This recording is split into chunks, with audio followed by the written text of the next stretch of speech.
Welcome, Lisen, to the Empathy Edge. I have been looking forward to getting you on this show for a while now to talk about culture and leadership in the 21st century.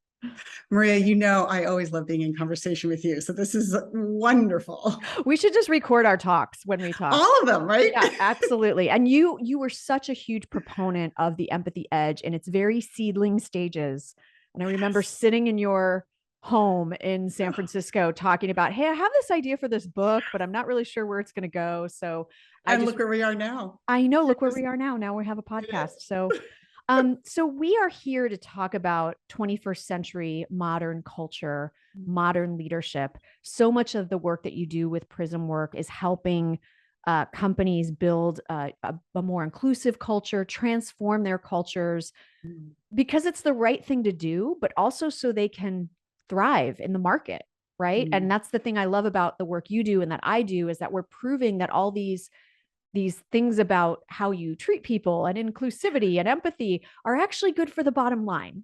What a concept, right? It's like you can't spend all this time worrying about your capital costs. It's time to look at your operating costs, and your people are your operating costs. So let's think about that. Right? Exactly. So talk to us a little bit about how leadership has changed in the last few years, and what are those core competencies that are required for modern leadership? Well, I mean, I think all of us have been so destabilized these last 4 years, right? 5 years, the social unrest, the political unrest, obviously COVID has changed everything. We used to believe, and we were trained, many of the leaders in leadership today were trained there was a certain way to lead, right? It literally came out of World War II. The return of all of these great soldiers. The Army established modern leadership competencies, literally in 1940, 1955, I think is what it was. And what they established was, that follow the leader, it's hierarchical, in the worst case scenario, my way or the highway. It wasn't distributed, etc. And what I love is we're starting, and that really was how so many leaders came into their leadership roles. They were literally modeled and mentored after that. So all of a sudden COVID hits, and the way they established power, the way they established authority, the way they established an influence doesn't work anymore. Couple that with the social media, changing dynamic, and it's fundamentally shifted. So the question is how? What we're seeing, and what the research that Prismwork has done, and what I have done in my class at Stanford that I co-teach with Gina and Nichols, is really looked at what are those core competencies. And thank you for asking for modern leadership.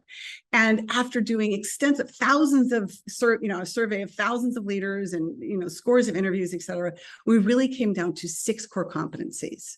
And they are humility. In other words, we think of this as servant leadership. We think of this as the ability to sort of say, I don't have all the answers, but I really want to understand. So coming with that kind of vulnerable, humble mindset, rather than you talk to me because I'm the leader, it's I want to find out you so I can lead better, because by the way, you are who I'm leading, right? Yeah. So humility, empathy. I don't even need to say anything more there. That answer, right? That's fundamental, right? You cannot lead in the modern workforce without understanding empathy. And at length, we can talk about the 3 kinds of empathy and all those other things that you've taught me. Accountability. Now, interestingly, anybody who's in the leadership role has to be accountable, but it's how you're accountable and how you have others be accountable. And it's not just accountable for delivering results. It's accountable for creating a culture. It's accountable for how you show up and they show up collaboratively. So accountability is much broader than just that vertical, did you deliver the profits on time, et cetera. And that's a real adjustment for many. Then we go on to resiliency. And of course, in the midst of COVID and all of this, we've been forced to be resilient and really test ourselves and figure out, can we be agile? There's this wonderful book, Grit by Angela Duckworth. And grit's awesome. The problem with grit is tenacious, and you often don't give up when you should. The great thing about resiliency is you have to fail to be resilient, because you learn from it and you evolve and iterate and grow. So you don't just want to have grit only, although grit's great. You also want to be resilient. You want to fail, learn from it, and so on. Transparency. That's a big one, especially right now when so many people are afraid about cancel culture, and companies are being asked, what's your data, demographic data, all of these things, data governance management. How are you transparent? So we look at transparency as an individual. How do you show up? Again, do you show up in a humble way with empathy, et cetera? And also, what are you willing to take a stand on, right? I don't know, what kind of leader you are until I know what you're willing to take a stand on. And right now, given the political climate and everything else, Roe v. Wade, all the conversations are, what are you willing to take a stand on, and how are you going to shop around that? That's part of what transparency is. And the last one, and we really think of this as the heart of the model that we've established, HEARTI, is inclusivity. You cannot be a modern leader if you aren't thinking about how do you include people? How do you make them feel psychologically safe so they can actually challenge you as a leader? How can you actually include their voices? And so inclusivity for us is, yes, of course, demographic, gender, all of the things that you would imagine, but it goes beyond that to how are you including everyone's voice? How are you showing up as a leader?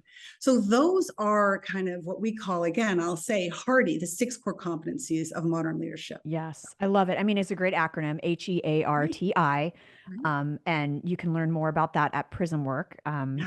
We'll have all the links in the show notes, of course. But I want to just dig into 2 things you said. One was you need to be accountable for more than results as a leader. And I think that's a big shift for the classic leadership model, which was I'm only going to be judged as a leader based on the results I produce. And it doesn't matter if I've burned my people to the ground in order to deliver those results. And that's not the game anymore. No. And so I have always talked about the fact that, the reason you're a leader and they're paying you the big bucks is because you have to worry about people. Like that's your job now. Yeah. Yes. I was listening to McKinsey Talent Talk. I think it's called Talent Talk. They had one of the guest speakers said a really great thing, which is, how do you get people into the office?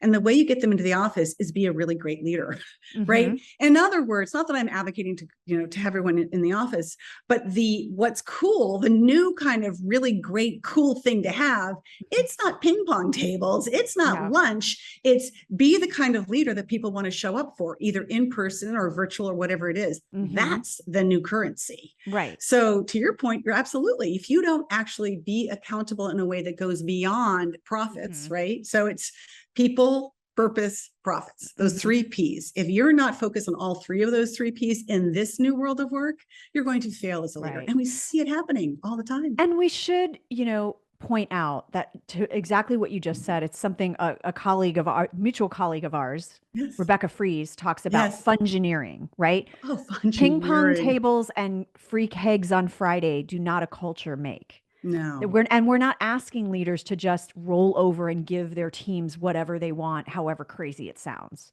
Yes. So I think, people don't understand it's a spectrum and it's about creating an environment. It's just like, you don't want it to be this paternalistic, but sort of like parents create a good environment that is it has boundaries, it has expectations, but it also has fun, it has caring, it has empathy. That is, you've seen the research too on Gen Z and millennials, where they want a second family at home and or at work, and they're willing to spend the time at work and to deliver if they feel like it's a second family. So you don't have to go overboard and say yes to everything to be a quote unquote good leader or a fun leader, but it's about providing that balance and providing that structure and that environment where people can perform at their best, but there are expectations, there are boundaries, and there are responsibilities. So it's interesting. Parenting, may or may not be the appropriate analogy, but I do, meaning that, many people aren't parents, or they're parents to dogs and cats and all of that. But I do think there was something in parenting that does play relevance to me. We talked about helicopter parenting, right? Where you're constantly, right? As opposed to bumper car parenting. That idea that I'm going to give you the boundaries you can bump against, but you've got boundaries, but you get to test them. You get to go and challenge yourself, push yourself, and I'm going to give you those boundaries so you can succeed. As a parent, that's authoritative parenting, not authoritarian parenting. Right. Helicopter parenting is authoritarian parenting. So much like those, you asked the original question, which was, what has changed changed. I think that's a fundamental change in leadership. We're not about authoritarian leadership. We're about authoritative leadership. You follow me, you listen to me, and I, as a leader, give you the boundaries so that you can be the next leader. My goal is to help evolve you to the next leader, because there's going to be a day when I'm gone, and I want you to succeed. I want to take what I do and infuse it so that it can continue, right? A failure of leadership that we see all the time is a leader comes in, he or she does a great job, creates a culture, they leave, because many leaders do leave, and then it completely, just all falls away. That is a failure of leadership, in my opinion. If your leadership doesn't live beyond you, you've done something wrong. And that's a shift for a lot of, maybe less than stellar leaders that I'm thinking of from my past. That's a shift, because it's not just about leaving a legacy or succession planning or anything like that. It's about, that is part of your role as a leader, is to empower your team so that you are grooming them, you are skilling them up to be the future leaders. And that's not a threat to your leadership in the moment that you are the leader. Right. That's actually what you leave behind, and the number of people that get promoted and go to leadership positions that are on your team is the mark of a good leader. I'm sure there is a study out there. I haven't seen it. If anybody of your listeners have seen it, have them send it to us, looking at kind of the impact of a leader and how they trained or supported or sponsored and advocated somebody, and they then went somewhere else, they then infused that in their culture, and so on. There must be research out there, and I'm sure someone has done it. I just haven't seen it, but I've heard about it anecdotally, where someone has been led in the way that we're discussing, has built those skills, has gone somewhere else, has modeled that, and then that person that they led has gone somewhere else and infused it. It's a movement, right? You want to have that kind of mindset and that approach of, my legacy isn't vertical, my legacy is a web. And I want to kind of support people, to go out and change the world and create workplaces that are better for all of us. Right. And that is the mark of good leadership. So I do want to mention quickly that you have, with this HEARTI quotient, this HEARTI model, you have an inclusive leadership assessment called the HEARTI quotient. And you think of it as a strengths finder for the 21st century. So we are going to put a link so folks can just take that, right? Yeah, Leaders can absolutely. Okay. They can go to heartiquotient.com, and yes, please, thank you. Put the link in there. We now have, well over 1,000 leaders, heading into 2,000 leaders who've taken it. It just came out not that long ago. And what's fascinating is this awareness that the HEARTI quotient gives leaders to understand how they're showing up. They think they're showing up, right? And then they can go back. This goes back to the humility. Hey, I did the HEARTI quotient. It says that I, have an area of strength in inclusivity, which is wonderful, but I need to work on my accountability. Hey, team, why don't you take this? Let's talk about where we're strong as a team and where we're not. What's this look like? We have one wonderful early beta tester. She was the head of DE&I at a global insurance company. And she's now got all of her leaders, 150 leaders now taking it. And they're actually having these conversations about, how do I show up as a HEARTI leader? What does this look like? Where are we as a team strong? Where do we need to grow? What I think is fascinating with the data that we're now seeing is we're just beginning to see some cross tabulations, and we're starting to run the analysis. And I think this will be really fascinating for you. Leaders who show up really high in empathy sometimes struggle with accountability. And I know you can deconstruct and I have that. heard that. And I actually just attended a webinar a while ago that was given by Business Solver. And Business Solver is a company that puts out a yearly state of empathy in the workplace. And I used their research extensively in my book. And they were talking about the fact that, empathy has to be hand in hand with accountability. Right. That's how you don't let people just everything run amok, right? So Well, and the empathy lives hand in hand with accountability in the workplace. right. But you also taught me about compassionate empathy, right? Mm-hmm. Not over emotional empathy, not cognitive empathy, but the whole concept of compassion empathy that says it's really service leadership again, right? Mm-hmm. That how can I be of service to you? How Mm-hmm. can I come with that full hearty mindset Right. and actually know that you need boundaries for you to be successful? You need accountability. I have Right. to help you thrive. It's the compassionate empathy. It's compassion is really the empathy in action. And so what are those boundaries? What are those expectations? What are those policies? What are those, all the things we're going to do in order to exhibit empathy in the workplace. So I love it. I love that. So I want to pivot because, we've danced around this a little bit in terms of inclusivity, and also with leaders having to sort of change their mindset and change their MO, maybe even to the point where this is where I have empathy. They have to change what got them to where they are. We need to have empathy for that, because their whole careers, they were told the rules were one thing. Yes. And now they're being expected to just turn on a dime. Right. Yes. And so that's why organizations like yours that are helping leaders and helping cultures make that shift are so important. You don't have to do this alone. And so you're doing some research around men and male leaders in the workplace, because, let's face it, most of our leaders in the workplace have historically been men. Yes. And we want them to be allies. We want them to open up the leadership opportunities to not just women, but people of color, to transgender individuals, to individuals that have all kinds of viewpoints that they bring to the equation and to the challenges in the workplace, which actually you've probably seen the research too. It talks about the fact that the more diverse your leadership team, the better decisions you make. Right. And So, that research has all proven that now. We're well beyond the conversation on it. There's beyond. data extensive. Yes, exactly. I love it. So talk to us about the research you're doing on men and male leaders in the workplace, and what are male leaders saying? Maybe some of the ones that are struggling with this shift. What do you hear them saying? What are they going through? Where do they need to shore up their skill set? Well, I want to share a little bit of background. Yes, it's a great please. question, and I want to share some background. So the Kellogg Foundation approached us. They have a racial equity program that they have been doing for a number of years with corporations, across the country. Actually, I think it's even global. And one of the challenges they were experiencing is many of the leaders, not at the very top. In fact, 62% of CEOs report being true believers in inclusion. So that's not the problem. It's that next layer down, the VP, the director, even the manager, who are struggling with what does this look like? What does this mean for me? How do I do this? Because to your point, many of the individuals who have gotten to that point got to that point based on an old narrative about what leadership looked like. They earned their power in a different way.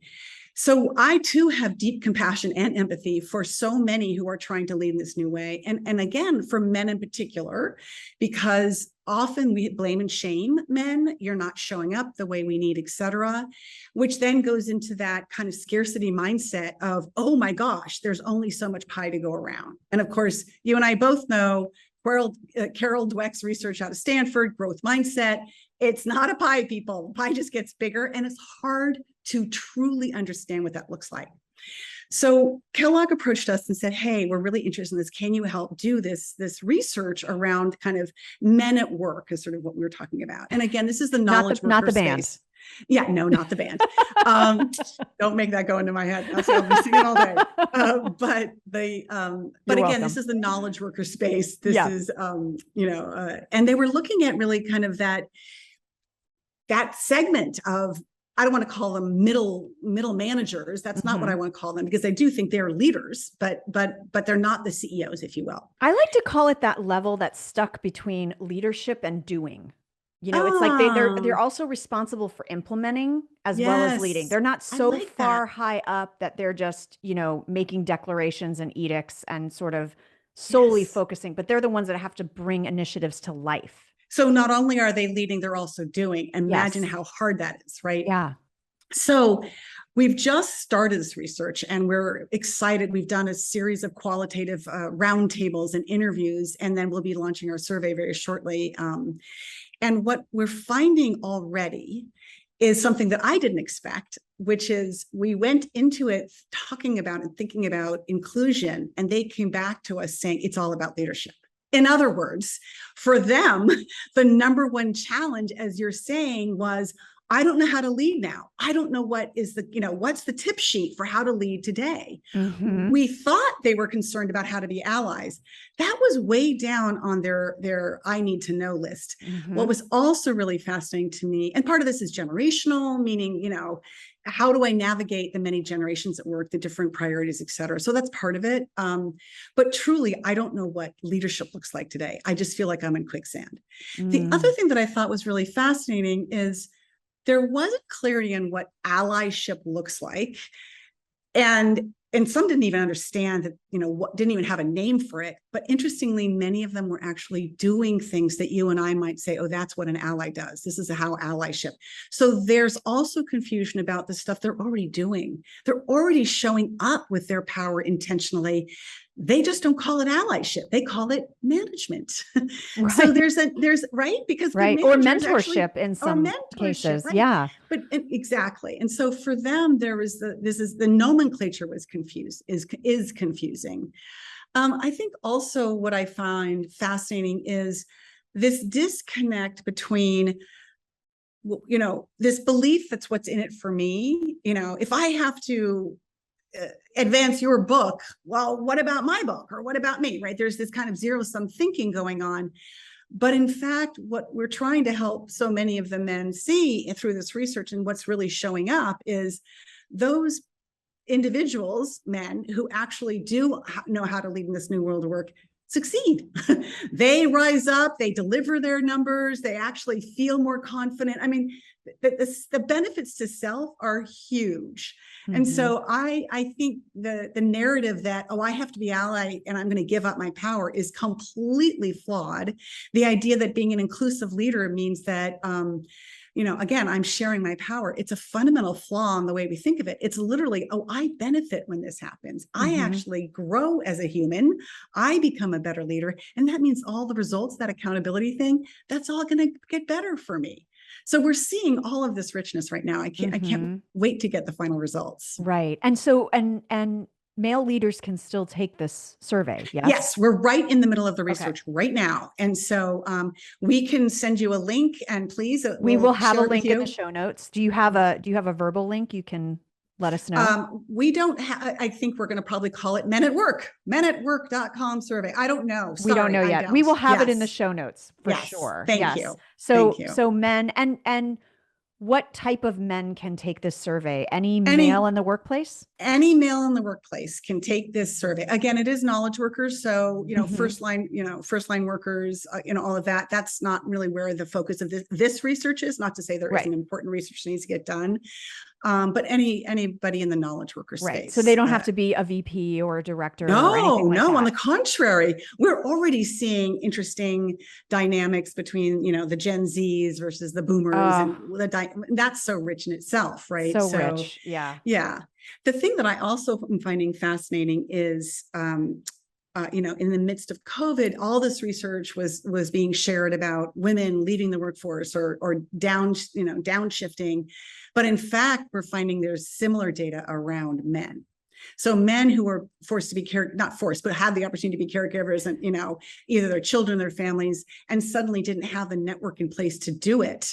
We're seeing huge shifts around that. I was literally on the phone earlier today with Josh Levs, who wrote All In about fathers in the workforce and what that means. And he said the data that he's seeing is literally that men suffered the same level of anxiety, the same challenges to their careers, et cetera.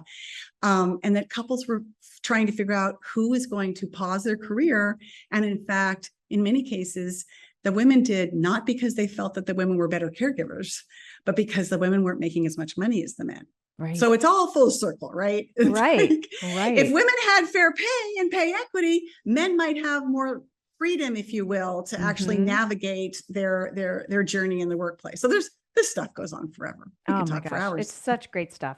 I want to ask you kind of a rogue question here, but in your work with culture transformation at Prismwork and the companies you work with, what is the problem they're articulating? Are they actually coming to you and saying, we want to transform our culture or transform the way they lead? Or how are they articulating the challenge that they have? It's a really great question. Our clients have come from us in a whole host of ways. I want to understand work from anywhere. Can you help us look at our culture to help us figure out how to do this well?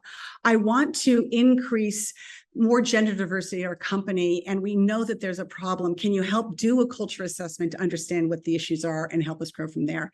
We want to go public. We have a number of, high-tech firms or tech firms in Silicon Valley that want to go public, and they know to do that, they actually have to have a certain level of, women on boards or diversity on boards, et cetera, although that's being challenged in the courts these days.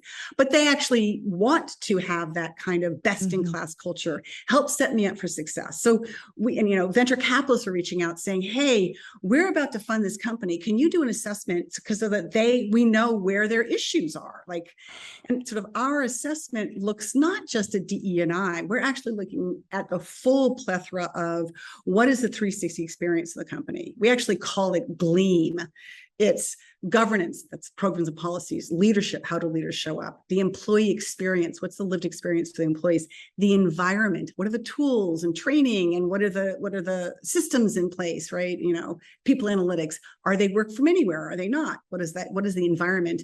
And then market, what's their employer brand? What's their employer brand internally? What's it externally? What are their competitors doing? So that is a pretty robust assessment, but it allows us to look at where they are on this kind of continuum of 21st century readiness. What's interesting is we're starting to see private equity firms are reaching out to say, hey, we're thinking about purchasing this company, but we want to know what the problems are before we get in there. Right. So we're the fingers and the filters of how culture transformation or just culture is understood is fascinating. Well, I'm just heartened to hear that this is becoming a part of due diligence, for lack of a better term. They're not just looking at product market fit. They're not just looking at, year over year revenue. They're not looking at total addressable market. They're also looking at culture as a competitive advantage. And that's our tagline. And as a competitive advantage that it's very hard to replicate.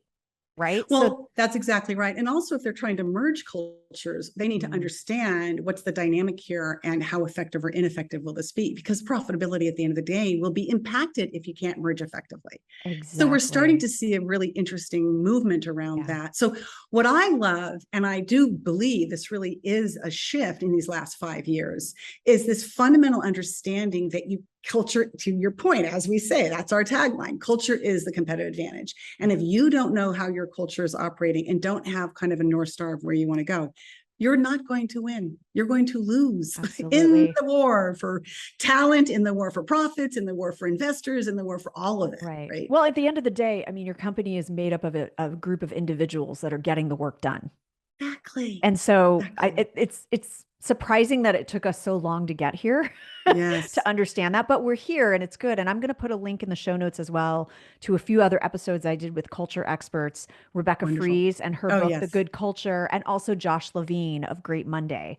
So I will put those links in the show notes as well, because we talked about this issue of culture sort of being the last, not the last bastion of competitive differentiation, but one of the hardest ones to copy and replicate. So if you're really trying to stand out from your competitors, this is a great way to do it. So absolutely.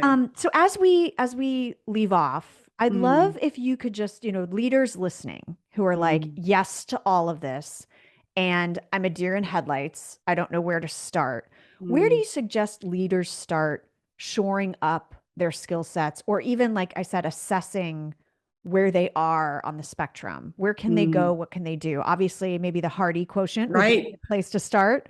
Right. I would highly recommend they go and sort of go and get the HEARTI quotient. That would be a great place to start.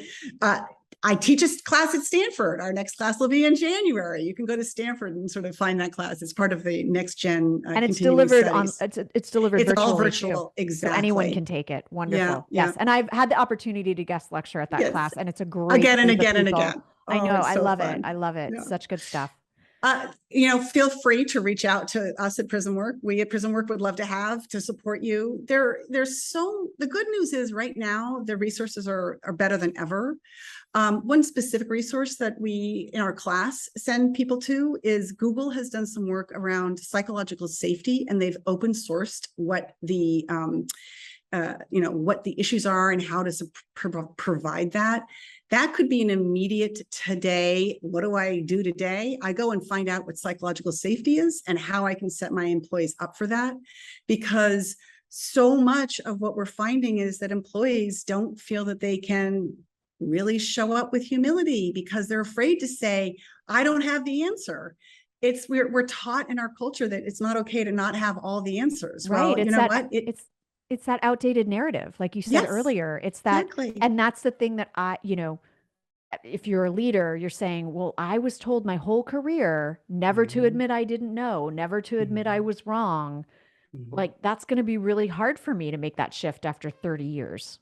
That's right. 30 years. Exactly Yeah. right. Exactly. And I have back to that compassion and the empathy for that situation. But the truth of the matter is, if you leader want to succeed, you have to make this shift. Yes. It's not an option. Right. Well, and the good news is, the good side of that is you can let your guard down a little bit.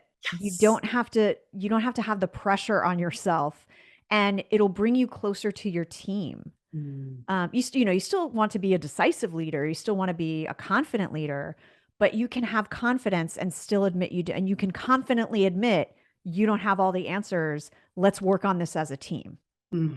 So and then the other side of that is to listen.